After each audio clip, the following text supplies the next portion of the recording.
Cumprimento a igreja com a paz do Senhor, amém? Glória a Deus, irmãos, por essa oportunidade.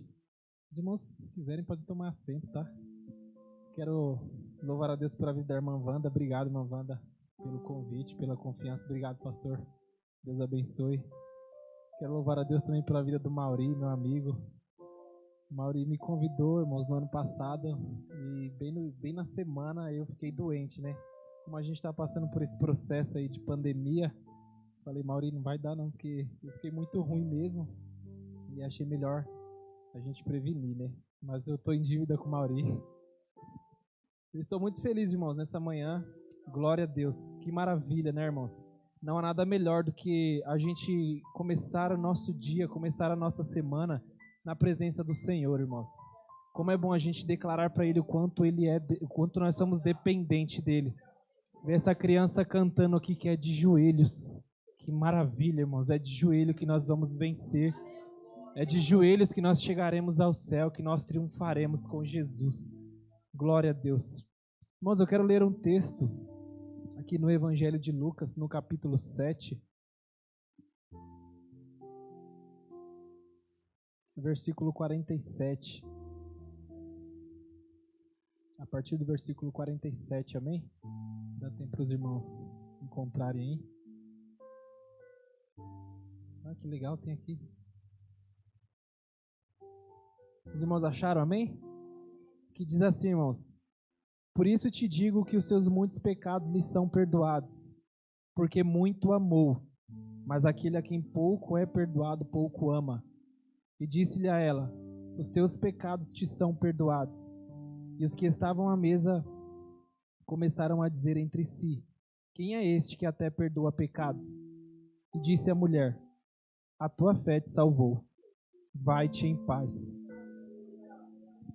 Irmãos, nessa passagem aqui de Lucas 7, nós temos três personagens. Nós temos um fariseu, como a irmã Wanda falou a respeito do religioso. Nós temos uma mulher que é descrita como uma pecadora e nós temos Jesus. O fariseu era uma seita religiosa que ela ganhou muita força no período dos Macabeus. E eram homens que conheciam a Torá, eram homens que conheciam a lei, eram homens estudados, eram homens de entendimento. E essa seita ela foi se tornando ao longo do tempo, é como se fosse um partido político, como se fosse uma facção religiosa. Eles tentaram criar um cerco sobre a lei. O propósito era até bom no início, que era fazer com que facilitasse com que os judeus eles tivessem uma maior absorção da lei para poder cumpri-la. Só que pela lei ninguém devia ser salvo. E ao passar do tempo eles foram ganhando muito poder e muita força, apesar de ser uma pequena parcela da população naquele tempo, cerca de 5 a 10% da população dos judeus naquele tempo se tornaram fariseus. Eles se tornaram homens literalmente religiosos. Eles se tornaram homens amantes de si mesmos, homens que se achavam superiores aos outros, homens que achavam que por conhecerem muito a letra, eles deveriam estar acima dos outros. E não é bem assim, né? As coisas não funcionam assim. Quando nós começamos a ler os evangelhos, quando nós começamos principalmente pelo livro de Mateus, as aparições que aparecem a respeito dos fariseus, elas não são boas. Claro que eu não vou generalizar e dizer que todos eram maus. Isso seria um grande erro. Mas, por exemplo, quando o João Batista ele aparece pregando no deserto, ele começa... quando ele olha para os fariseus, quando João está batizando, ele olha para os fariseus, e ele chama os fariseus, os religiosos, de raça de víboras. E ele diz assim: quem vos ensinou a fugir da ira futura? São homens que conhecem a lei, são homens que são preparados diante da lei, mas eles estão ouvindo essa exortação de um homem de Deus. Raça de víboras, quem vos ensinou a fugir da ira futura? Quando os fariseus eles se deparam com Jesus e os seus discípulos, Jesus ele está reunido com os seus discípulos em certa ocasião. Nós vemos isso no capítulo 15 de Mateus. E os fariseus eles começam a questionar a Jesus, dizendo o seguinte: por que é que os seus discípulos eles transgridem a tradição dos anciões e comem sem lavar as mãos? E Jesus diz o seguinte: por que é que vocês transgridem a lei de Deus? Por causa da vossa tradição. Sabe o que é isso? Jesus está vindo combatendo a religiosidade daqueles homens que estão pensando que são alguma coisa. Jesus está dizendo: vocês estão usando as vossas tradições, os vossos dogmas, os vossos costumes, e vocês estão transgredindo o mandamento de Deus.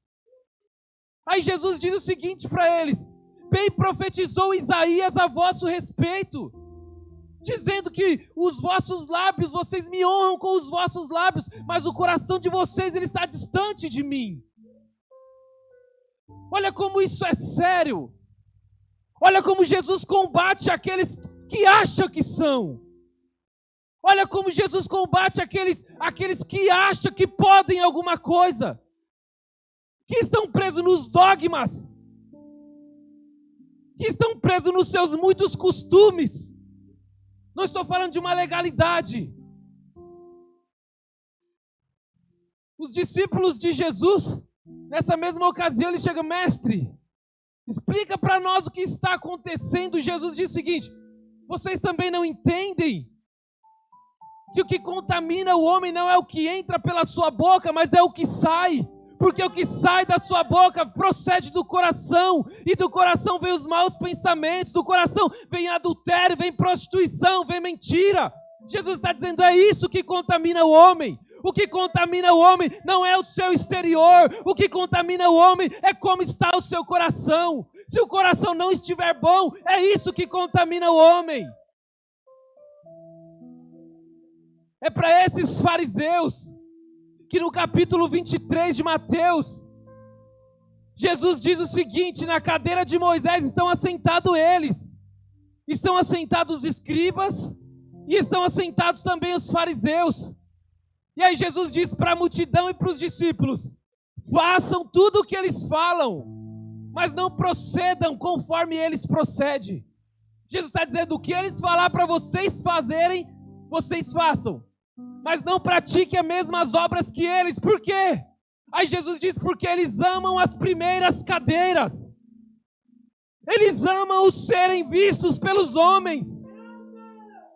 Eles amam serem chamados de mestres. São aquelas pessoas, são os religiosos que acham que são alguma coisa. Eu preciso estar à frente, eu sou o melhor, eu preciso ser aquele. Se não for por mim, nada acontece. Aí Jesus está dizendo: não proceda como eles. Por quê? Porque eles atam fardos pesados sobre os pequeninos, mas não os ajudam a carregar. Eles não movem um dedo para ajudá-los a carregar. Eles atam fardos.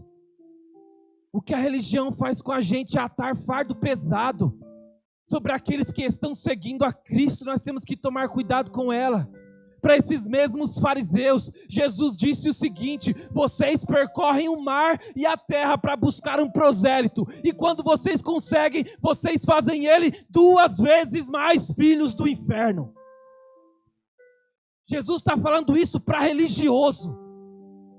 Jesus está falando isso para gente que acha que é bom, que não tem humildade no coração, que não tem simplicidade. É assim que Jesus tratava ele nas Escrituras, é com confronto. Sabe outra característica desses religiosos? Ainda aqui no capítulo 23, Jesus diz o seguinte para eles: vocês são hipócritas, porque vocês se preocupam com o exterior. Vocês limpam o exterior do copo, vocês limpam o exterior do prato, mas o interior está sujo. Aí Jesus diz para eles: vocês são como sepulcros caiados, por fora vocês são perfeitos, a aparência de vocês é linda, as suas vestes são as melhores, mas quando olha para o seu interior, só o que se enxerga é morte, só o que se enxerga é podridão. Essa é a religião. Esses são os religiosos que Jesus combateu. Outra característica de um religioso, de um fariseu, Jesus mostra para a gente, Lucas capítulo 18. Jesus conta uma parábola dizendo: um fariseu e um publicano subiram ao monte para orar. Fariseu é o que se acha, publicano é conhecido como pecador. O fariseu, ele foi orar, ele dizia o seguinte: Deus, olha a prepotência, olha a arrogância que Jesus conta nessa parábola. Deus, graças eu te dou porque eu não sou como os demais homens. Olha o ar de soberba, eu sou melhor. Eu não sou como os demais homens, adúlteros, infiéis, roubadores. Ele diz o seguinte: eu jejuo 2 vezes por semana, eu dou dízimo de tudo quanto possuo. Aí Jesus diz que o publicano, quando ele ia orar, ele não ousava olhar para o céu, mas ele batia no seu peito dizendo assim: tem misericórdia de mim que eu sou um pecador. É um coração assim que Deus quer, porque Jesus diz que o que desceu justificado não foi o fariseu, que dizia graças eu te dou, porque não sou como os demais, mas quem desceu justificado foi o publicano, que disse o seguinte: eu sou um pecador, tem misericórdia de mim.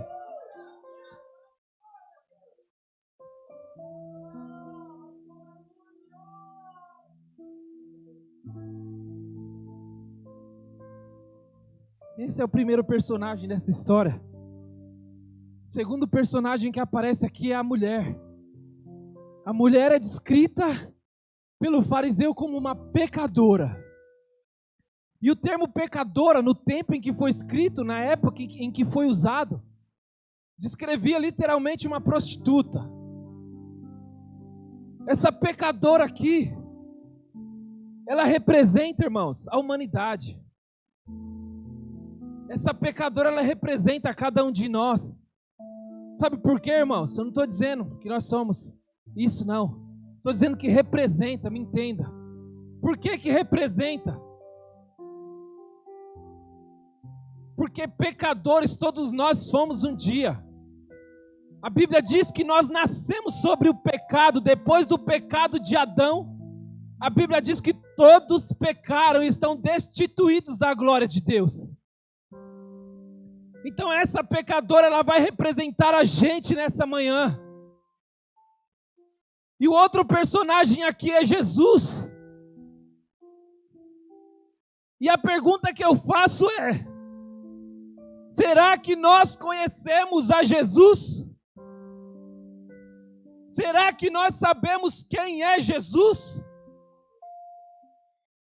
Será que nós conhecemos como a Bíblia o descreve? Será que nós o conhecemos por isso? Quando nós olhamos para as Escrituras, quando nós olhamos para a palavra, quem a Bíblia mostra que é Jesus? O que a Bíblia fala a respeito de Jesus? A Bíblia diz que Jesus, ele é o Filho de Deus. A Bíblia diz que Jesus, ele é o Cordeiro de Deus que tira o pecado do mundo. A Bíblia diz que Jesus, ele é o Verbo encarnado.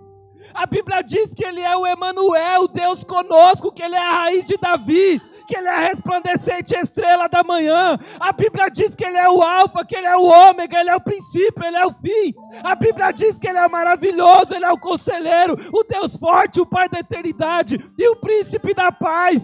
A Bíblia descreve ele como o Rei dos reis, como o Senhor dos senhores. A Bíblia descreve ele como a pedra que foi rejeitada pelos edificadores. Sabe o que a Bíblia diz sobre ele? Nós somos a igreja, e a Bíblia diz que ele é a cabeça da igreja. A Bíblia diz que ele é o Jeová Rafá, ele é o Jeová Rafá, ele é o Jeová Jirê. A Bíblia diz que ele é o bom pastor, a Bíblia diz que ele é a porta, a Bíblia diz que ele é o pão da vida, a Bíblia diz que ele é manancial de água viva. A Bíblia diz que ele é o sacrifício perfeito. A Bíblia diz que ele é a propiciação pelos nossos pecados. A Bíblia diz que ele é o autor e consumador da nossa fé. Esse é Jesus. O que a Bíblia diz sobre Jesus? A Bíblia diz que os seus olhos são como chama de fogo. A Bíblia diz que os seus pés são semelhantes ao latão reluzente, como se tivessem sido refinados numa fornalha. A Bíblia diz que os seus cabelos são brancos, como a neve, como lã branca. A Bíblia diz que ele tem um cinturão de couro no seu peito. A Bíblia diz que da sua boca, a sua voz são como muitas águas. A Bíblia diz que a face dele resplandece como ao sol ao meio-dia. A Bíblia diz que ele tem na mão a chave da morte e do inferno. A Bíblia diz que ele é a testemunha fiel e verdadeira. A Bíblia diz que ele é imutável. A Bíblia diz que ele é amor. A Bíblia diz que ele é salvador. A Bíblia diz que ele é consolador. A Bíblia diz que a veste dele está salpicada de sangue. A Bíblia diz que ele regerá as nações com o cetro de ferro. A Bíblia diz que ele é digno de abrir o livro e de desatar os 7 selos. Esse é o Jesus das Escrituras. Será que nós conhecemos o Jesus das Escrituras? Será que nós conhecemos esse Jesus? Ou será que nós estamos presos nos nossos muitos dogmas religiosos e não entendemos quem ele é? Não enxergamos quem ele é. Cristo, ele é o Cristo das Escrituras, ele é o princípio de tudo. Ele é antes de todas as coisas, ele é o eu sou. E o Cristo é o Cristo. Ele é aquele por quem devemos ser salvos, não há outro nome.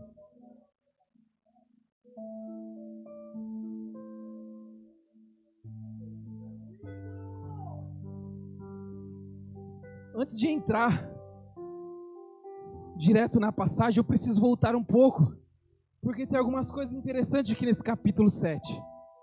No final do capítulo 6, Jesus está orientando os seus discípulos e a multidão a respeito do Sermão do Monte.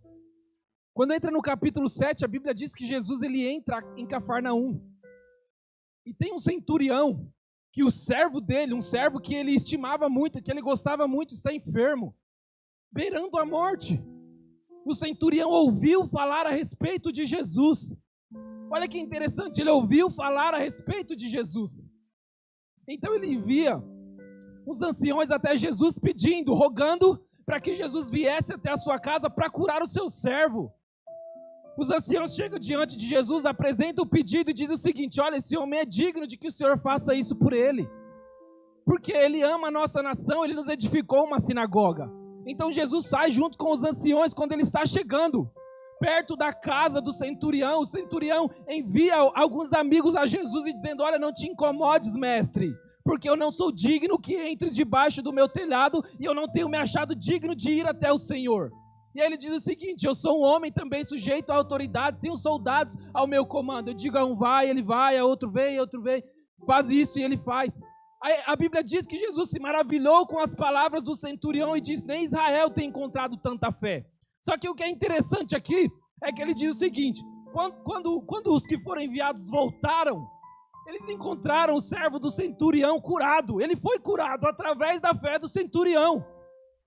Só que o que é interessante é que primeiro ele ouviu falar de Jesus. Mas qual foi a forma que ele ouviu falar de Jesus? Porque quando Jesus está indo em direção à sua casa, ele diz o seguinte: eu não sou digno que entres debaixo do meu telhado. E eu não sou digno, não me achei digno de ir ter contigo. Provavelmente esse centurião, ele foi discipulado ou ele aprendeu debaixo dos dogmas da religião dos fariseus. Porque a ideia que o centurião tem está correta. Jesus, ele é santo. E se for olhar por dignidade, nós não somos dignos de recebê-lo. Essa é o que a lei vai trazer para a gente. Nós não somos merecedores, não é pelo nosso mérito e nunca vai ser. Mas a revelação da graça ela é totalmente diferente. Porque é sobre essa casa, sobre esse templo que Jesus vai habitar. E como é que o centurião está dizendo: o Senhor, eu não sou digno de que o Senhor me receba, de receber o Senhor em minha casa. A religião, ela vai nos afastar de Cristo. A religião, ela vai criar um empecilho, como se nós tivéssemos que servir a Deus de longe. Grave isso. A religião vai passar para a gente que nós precisamos servir a Deus de longe. É o que está acontecendo com esse centurião. Ele teve fé para receber o milagre. Ele teve fé e o servo dele foi curado.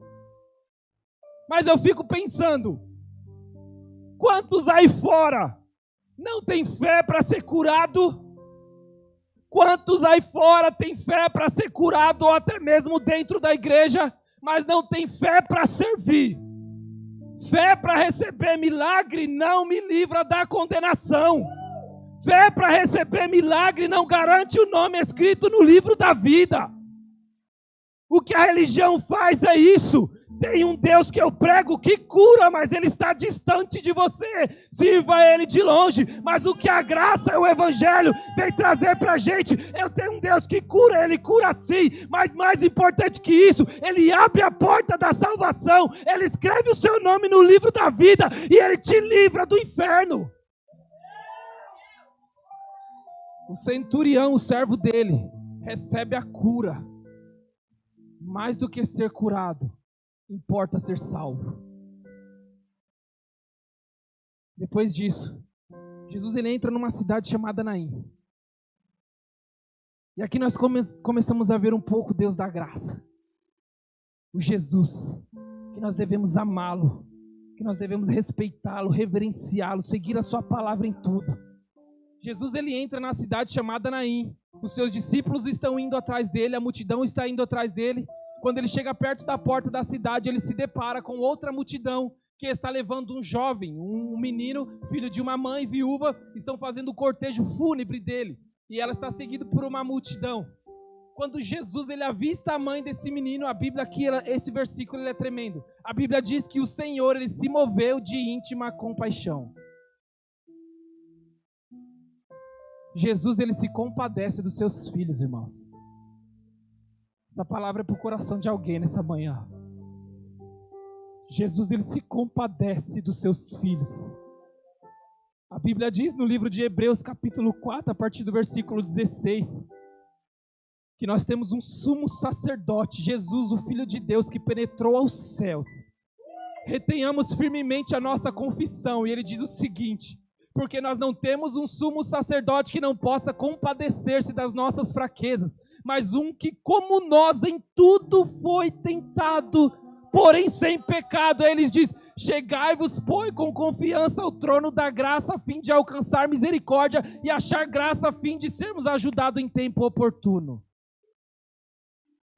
Jesus se compadeceu da dor da mulher. Jesus, ele se compadece de nós, irmãos. Jesus sabe o que é ter fome, Jesus sabe o que é ter sede, Jesus sabe o que é chorar. Jesus sabe o que é ter angústia de morte. Jesus, ele se compadece dos seus filhos. Jesus, Deus, ele não é um pai babão que fica adulando o filho mimado, mas ele é um pai cuidadoso que cuida dos seus filhos porque sabe das suas limitações. Jesus, ele se compadece de nós, irmãos. Jesus se compadece da minha e da sua dor, da minha e da sua fraqueza, enquanto a religião ela vem com um fardo sobre as nossas vidas, nos sufocando. A religião sufoca. Enquanto a religião vem nos sufocando, irmã Wanda, Cristo vem tirando todo o fardo, toda a opressão, todo o peso do pecado, da maldade, e Ele nos leva para os lugares celestiais. Jesus, ele ressuscita o filho dessa mulher, apresenta ele para ela. A notícia corre. Alguns dos discípulos de João Batista estavam presentes na ocasião da cura do servo do centurião e da ressurreição do filho da viúva de Naim. Os servos de João, eles correm para João e dizem tudo que eles estavam vendo. Aí João diz o seguinte: vão até Jesus e perguntem se ele é o que havia de vir ou se esperamos outro. Os servos correm até Jesus e dizem: olha, João nos mandou a perguntar se o Senhor é aquele que havia de vir ou esperamos outro. A Bíblia diz que Jesus curou muitos de enfermidades, males.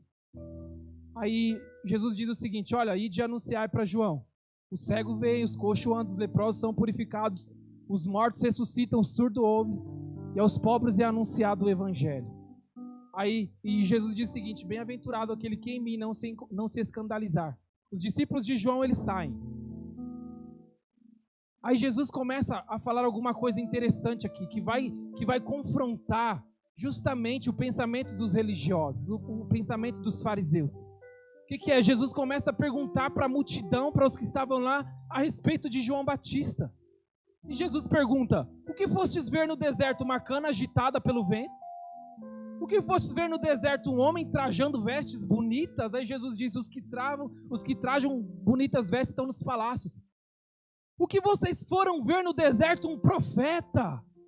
Jesus disse, sim, vocês foram ver um profeta, e vos digo muito mais do que profeta, porque dos nascidos, olha só o que Jesus diz a respeito de João, dos nascidos de mulher não existe ninguém maior do que ele. Lembra dos fariseus que querem os primeiros lugares, lembra dos fariseus que querem serem vistos e querem serem chamados de mestres.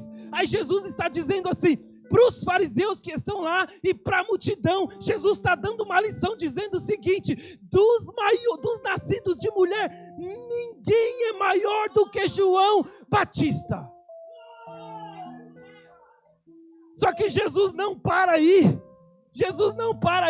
É por isso que a gente precisa entender o Evangelho, que o Evangelho não é filosofia humana, o Evangelho é reino de Deus, o Evangelho é espiritual, o Evangelho é céu. Jesus diz o seguinte, dos nascidos de mulher, ninguém é maior do que ele, mas o menor no reino é maior do que João.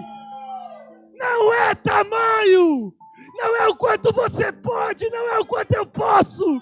Quanto mais eu sirvo, maior eu sou. Quanto mais eu mando, menos eu sou. Não é sobre mim, é sobre ele.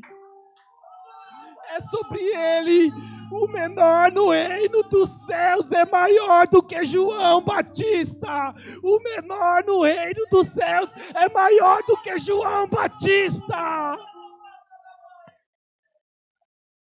Aqui dentro, irmãos, no Evangelho não tem lugar para a gente se achar. Não dá, irmãos, não dá para a gente ficar pensando que é alguma coisa, o quanto eu prego, o quanto eu canto, o quanto eu evangelizo, o quanto eu dou aula. Não, é tudo sobre Ele.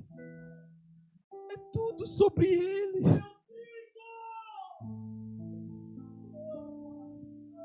Vou correr aqui rapidamente. Olha só, os fariseus estão presentes diante disso.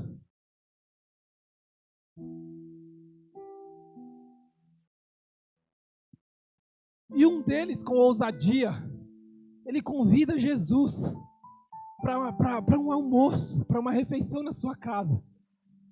Jesus vai, Jesus é muito educado, irmãos. Jesus ele não rejeita ninguém. Jesus ele está à procura de corações quebrantados.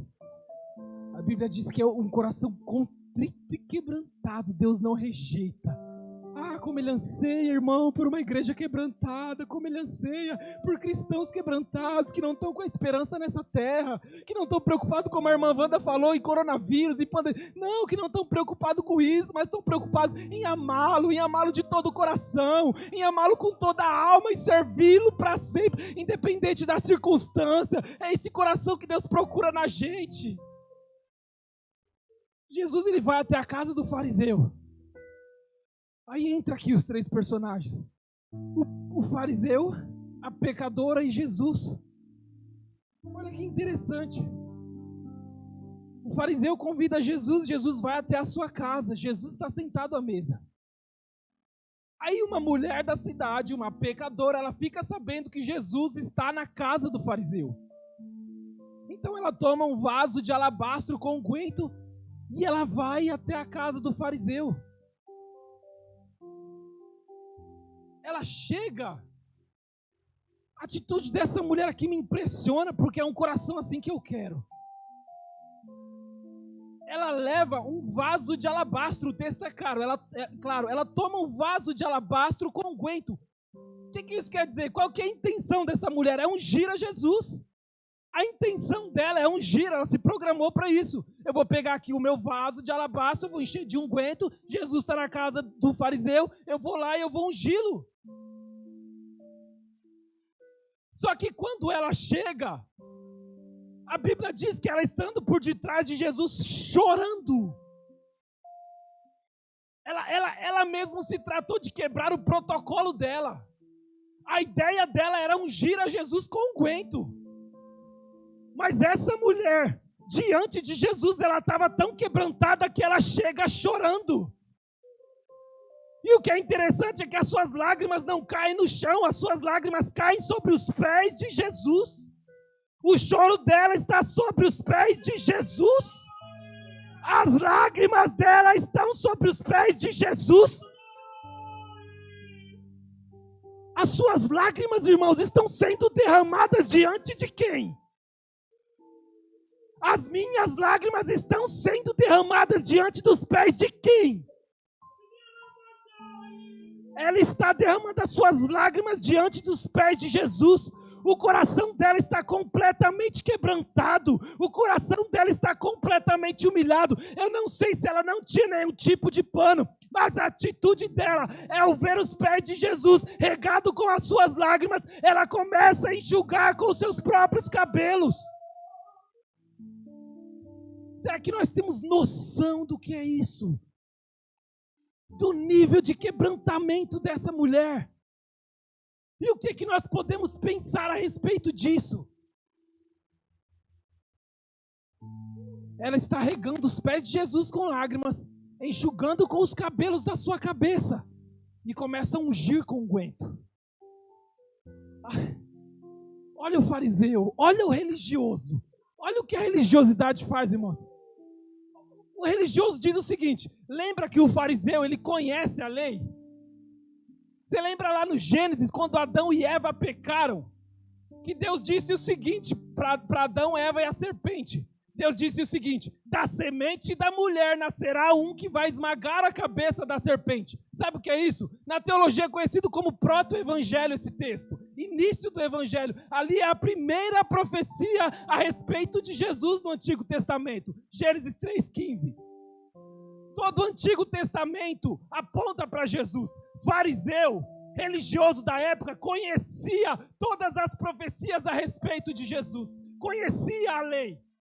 Aí olha o que ele disse diante da atitude da mulher. A mulher está ungindo os pés de Jesus, está regando com lágrimas, enxugando com os cabelos, e ele está pensando, ele não está falando, ele está pensando entre si na sua mente, ele está dizendo: se esse fosse profeta. Fariseu conhece a lei, mas não adianta conhecer a lei se não conhecer a revelação.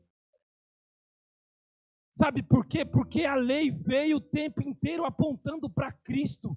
Cristo veio e o fariseu está dizendo: se este fosse profeta, ele está se autocondenando, dizendo: eu não conheço esse homem. Eu leio sobre ele, mas eu não o conheço. Eu leio sobre ele, mas eu não faço ideia de quem ele é. Ele diz o seguinte: se este homem fosse profeta, ele saberia quem e qual é a mulher que lhe toca, pois é uma pecadora. Lembra que eu falei que a religião ela quer nos afastar de Cristo? O fariseu está dizendo aqui: ela é uma pecadora. Ela não pode tocar em Jesus. Ela é uma pecadora. Ela não pode estar perto de Jesus. E aqui eu faço uma pergunta: qual ser humano em sã consciência pode vencer o pecado estando distante de Jesus?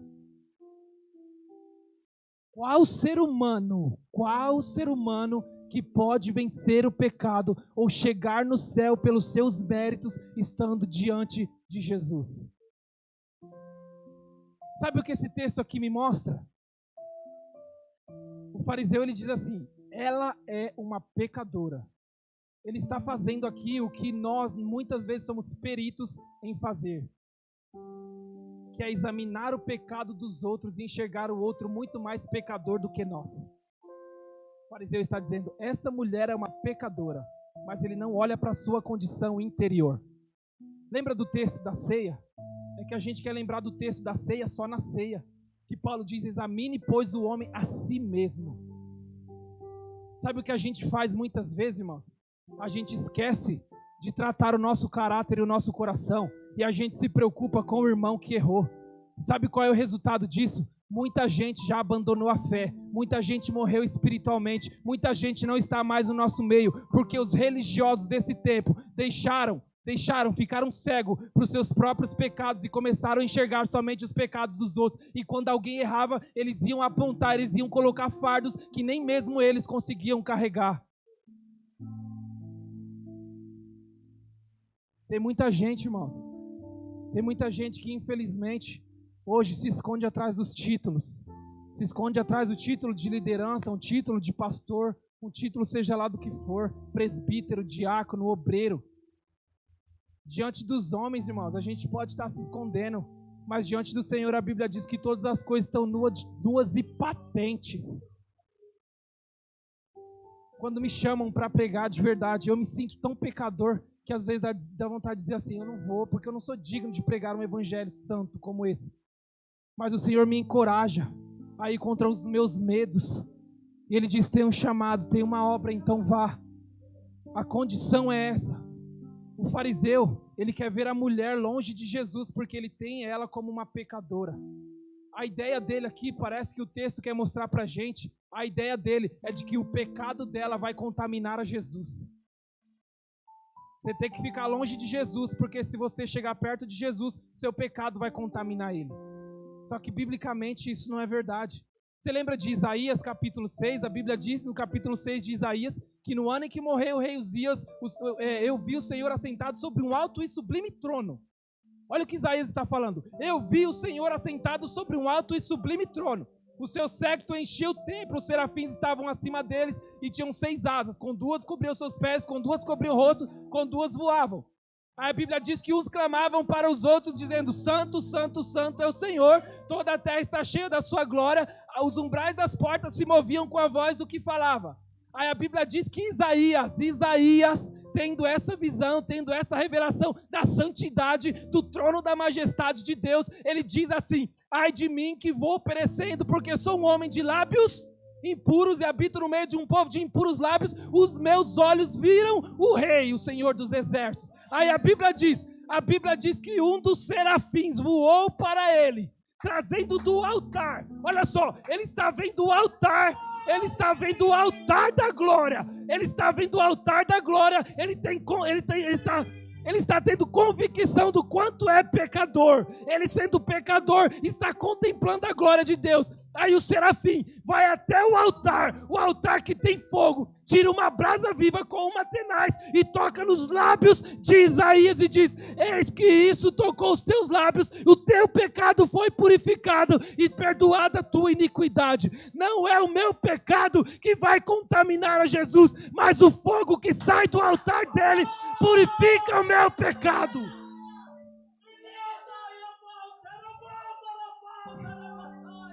Tem fogo no altar de Deus para perdoar pecado, irmãos. Tem fogo no altar de Deus para perdoar pecado. Tem fogo no altar de Deus para restaurar vidas. Tem fogo no altar de Deus para restaurar casamento. Tem fogo no altar de Deus para restaurar lares. Tem fogo no altar de Deus para arrancar o traficante da biqueira. Tem fogo no altar de Deus para resgatar a prostituta. Tem fogo no altar de Deus. Tem fogo no altar de Deus. Tem fogo no altar de Deus. Tem fogo. Nós precisamos desse fogo. O fogo do Espírito. O fogo no coração. Tem fogo no altar. Tem fogo no altar de Deus. Tem fogo no altar de Deus. Aleluia.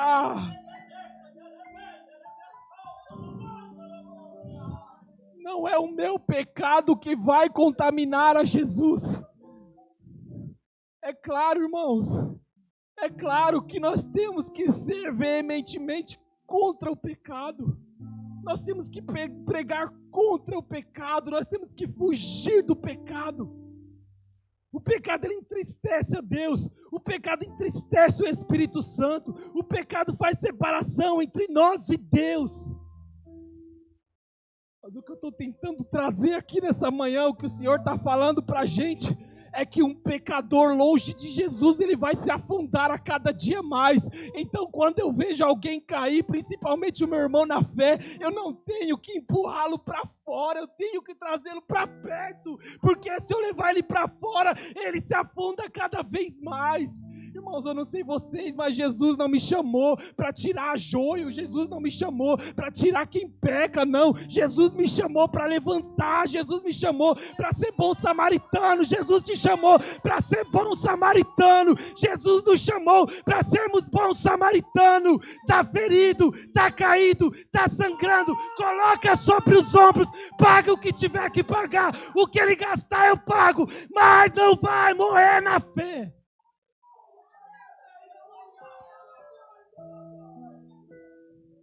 A religião está matando muita gente. Tem muitos irmãos nossos que já morreram, irmãos. Já morreram.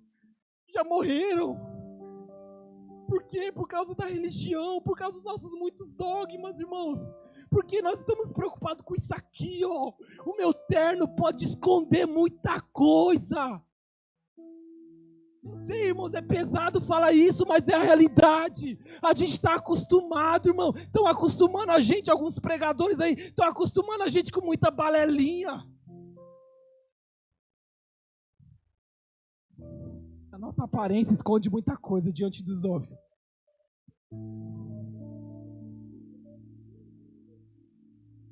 A religião quer nos levar para longe de Jesus. Olha que interessante. Eu já vou parar, irmãos, não deu tempo. Olha que interessante. O fariseu, ele está dizendo aqui, ela é uma pecadora, não devia estar perto, não poderia tocar em Jesus. O fariseu está dizendo isso, essa mulher deveria estar longe. Aí lembra de João capítulo 8? Lembra de João capítulo 8? Jesus, ele está no templo. Ele está ensinando uma multidão, está ensinando os discípulos. Aí, se trouxeram é porque ela não estava perto. Trouxeram uma mulher que foi apanhada em adultério.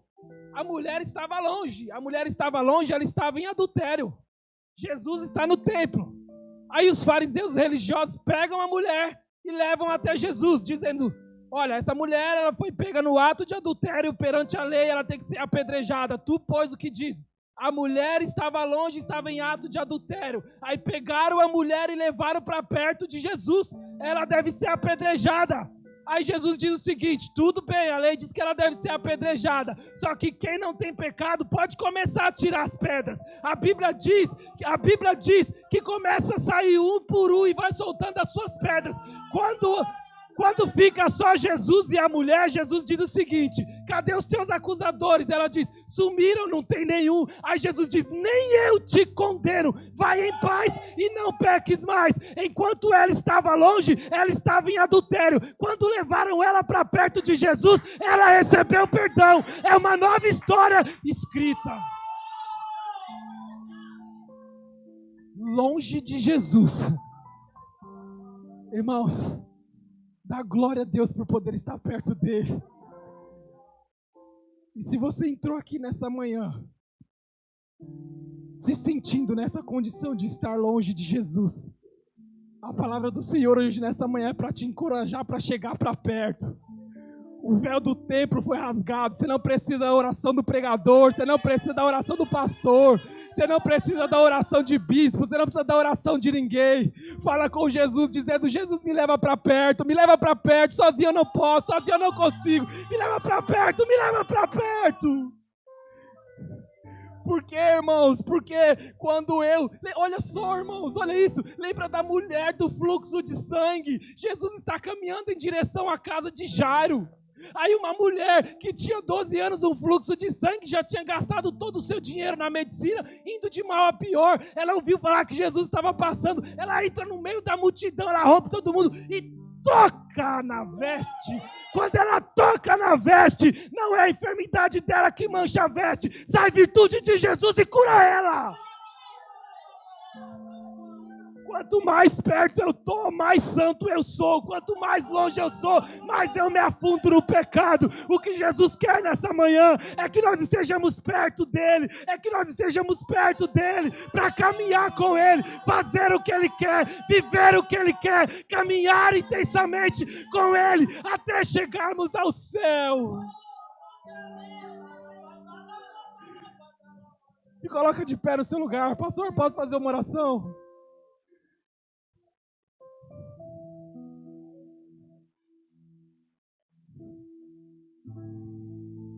alguém nessa manhã aqui que não é cristão e quer se entregar para Jesus?